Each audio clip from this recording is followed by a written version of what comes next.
Pain is the one thing we all wish to avoid, yet it is the one thing life promises to give us. It is the silent thread woven into every human story: heartbreak, loss, failure, rejection, betrayal, sickness, and disappointment. No matter where you live, what you believe, or how much you achieve, pain will find its way into your life.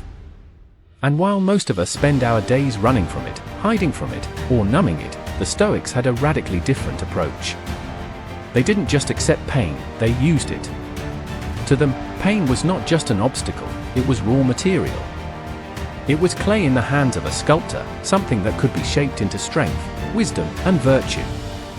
The Stoics believed that life was less about what happened to you, and more about what you chose to do with it. To understand their perspective, imagine being born into a world where comfort is rare, where survival is not guaranteed, where the winds of fortune can turn against you in an instant. That was the world of Epictetus, a man born into slavery, crippled from abuse, and yet remembered today not as a victim, but as one of the greatest philosophers in history. When people asked him how he endured, his answer was simple but powerful: he refused to give pain the meaning of defeat.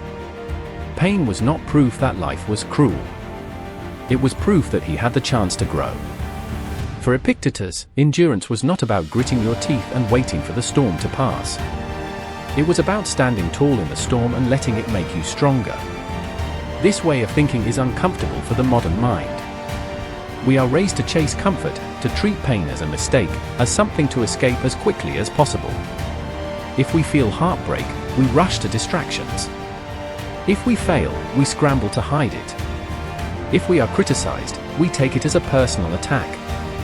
The Stoics, however, saw pain as a teacher, and like all great teachers, it was strict, uncompromising, and sometimes merciless. Marcus Aurelius, the Roman emperor and philosopher, wrote in his journal that when hardship comes, we should meet it with the same calm we would meet a natural event, like the sunrise or the rain. The world is not against you, he reminded himself. The world simply is. What matters is the judgment you place upon what happens. Turning pain into power starts with this very shift, from asking "why me" to asking "what now?" When you stop believing that your suffering is a punishment, you free yourself from the chains of self-pity. The Stoics understood that life is a battlefield of the mind, and your real enemy is not the event itself, but the way you think about it. If you lose your job, that is an external event, painful, yes, but neutral in itself. The true damage comes when you add the thought, "this means I am worthless," or "I will never recover." Stoicism teaches that your power lies in separating the pain from the story you tell yourself about it. But let's be clear, the Stoics were not emotionless statues. They felt grief when they lost loved ones. They felt frustration when plans collapsed. They felt the sting of betrayal and the ache of failure. The difference was in how they responded. Seneca, the great Roman thinker, endured exile, political betrayal, and eventually was forced to take his own life. Yet in his writings, he often reminded his readers that pain is bearable when you stop fighting its presence and instead work with it. Pain, he said, is a signal. It tells you where your attachments are, where your weaknesses lie, and where your strength must be built.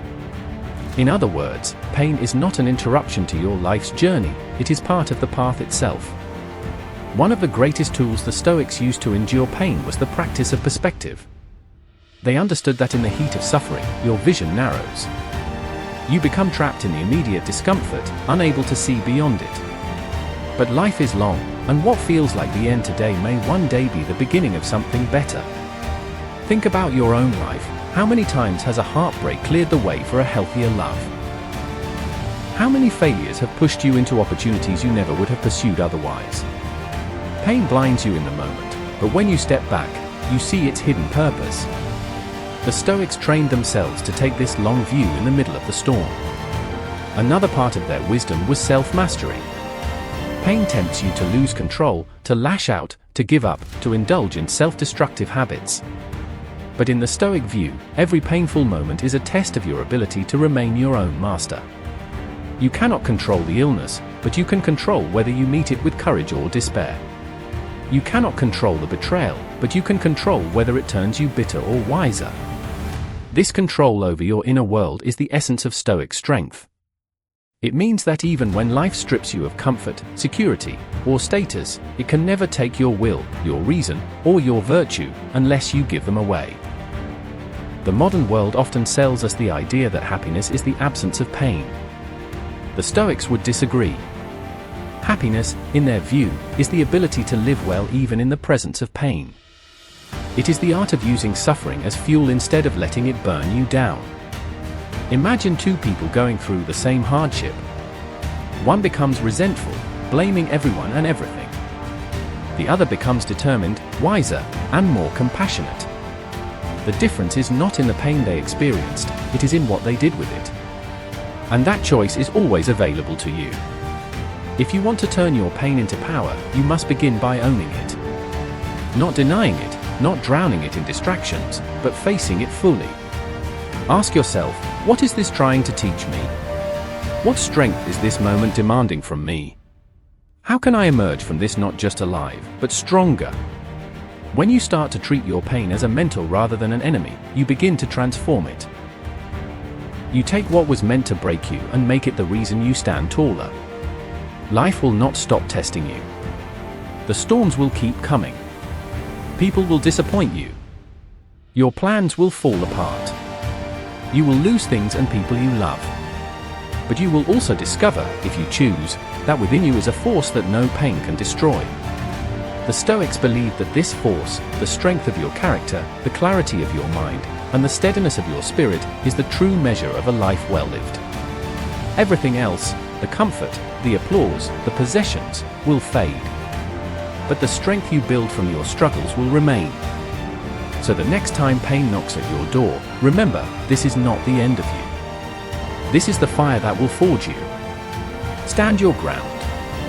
Look it in the eye. And know that while you cannot always choose what happens to you, you can always choose what you make of it. That choice is your power. That choice is your freedom. That choice is the Stoic way to endure and to grow.